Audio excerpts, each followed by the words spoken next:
Today we're going to talk about light in sculpture. We're going to talk about how you can use light as a tool when you're trying to understand the form in sculpture. And we're going to talk about how light can affect your finished composition. That was good. Yeah. When you're sculpting, you can take advantage of the shadows to understand the form and see where are the sharp turns of the form, where are the softer turn of form.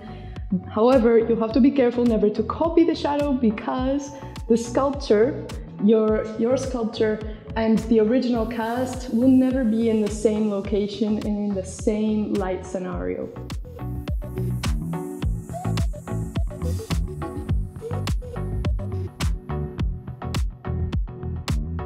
When you're sculpting, it can be useful to occasionally change the lighting scenario so that you have a new way to understand the form.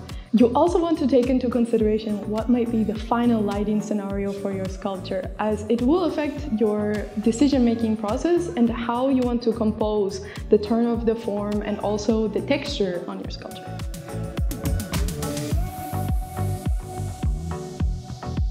It can be useful as your sculpture becomes more developed to bring it into a spotlight lighting scenario, because the spotlight will indicate to you where your form is turning softly and where it is turning more sharply. This high contrast lighting scenario will allow you to see the areas where the transitions are working or where perhaps they are turning too sharply. And here we can see one such example.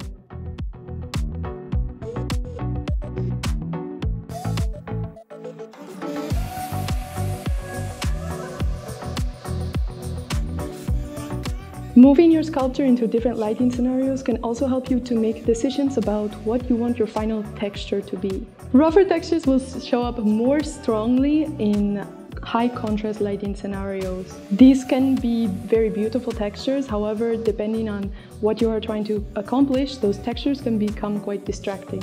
Remember not to copy the light when you are working from observation, but take advantage of the light as a tool to understand the form.